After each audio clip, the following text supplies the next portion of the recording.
গরম তেলে দেওয়ার সাথে সাথে এরকম ফুলে বলের মতো হয়ে যাবে। আর এই পিঠাগুলো খেতে হবে নরম তুলতুলে।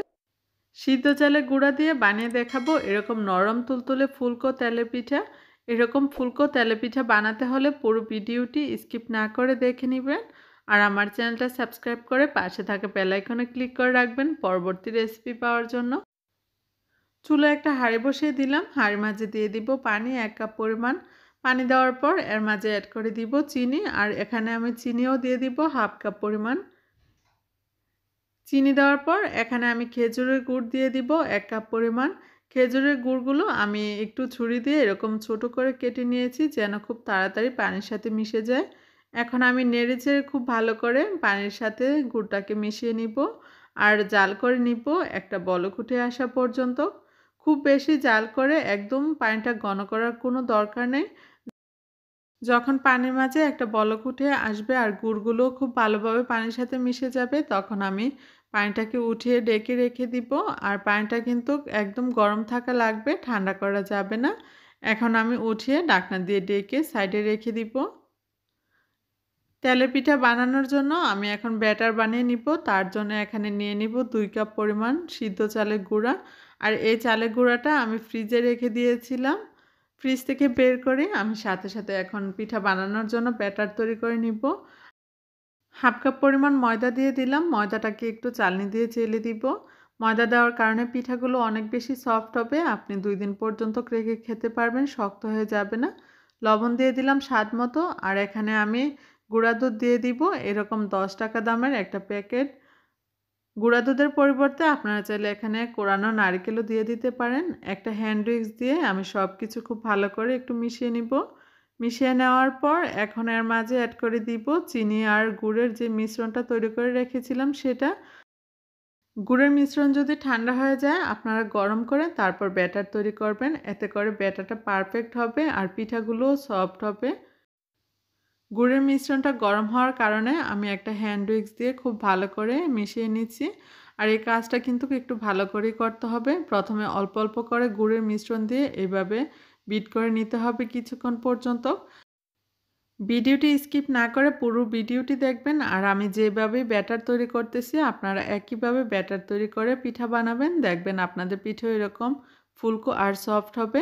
এখানে আমি আরও 1/2 কাপ পরিমাণ গরম পানি নিয়ে নিলাম।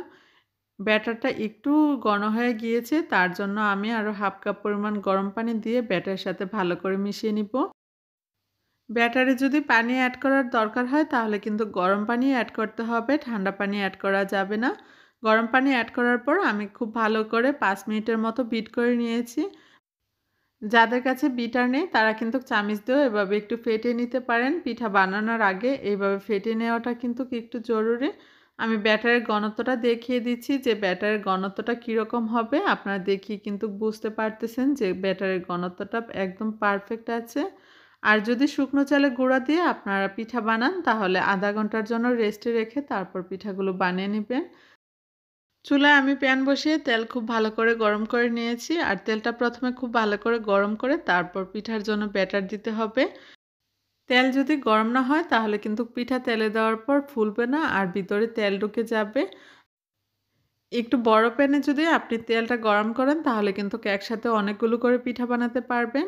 আর তেলে দেওয়ার কয়েক সেকেন্ডের মধ্যে কিন্তু পিঠাগুলো ফুলে একদম বলের মতো হয়ে যাচ্ছে।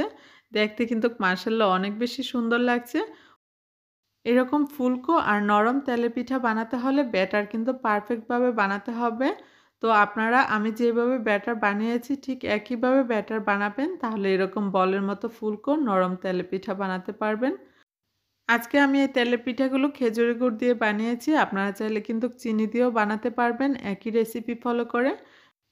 পিঠাগুলো কুক হতে কিন্তু 1 মিনিটও লাগবে না। আমার পিঠাগুলো কুক হয়ে গিয়েছে আর কালারটাও মাশাআল্লাহ বেশ সুন্দর হয়েছে। পিঠাগুলো উঠিয়ে আরও 1 ব্যাচ দিয়ে দিলাম। এই পিঠাগুলোও কিন্তু মাশাআল্লাহ কতটা পারফেক্টভাবে ফুলে যাচ্ছে।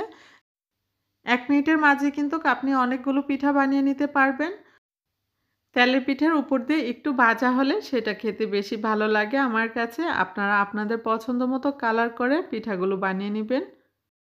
এখানে সবগুলো পিঠা বানানো হয়ে গিয়েছে। সবগুলো পিঠাই কিন্তু অনেক বেশি ফুলকো হয়েছে। আমি একটা পিঠা দেখিয়ে দিচ্ছি ভিতরটাও মাশাআল্লাহ কতটা পারফেক্টভাবে কুক হয়েছে। আশা করি এই ভিডিওটি দেখার পর আপনাদের একটু হলেও উপকার হবে। আমার ভিডিওটি বেশি, বেশি সবার সাথে শেয়ার করে দিবেন। আর আমার চ্যানেলটা সাবস্ক্রাইব করে পাশে থাকা বেল আইকনে ক্লিক করে রাখবেন। আবারও দেখা হবে নতুন কোনো রেসিপি নিয়ে। সবাই ভালো থাকবেন, আমাদের জন্য দোয়া করবেন। আল্লাহ হাফেজ।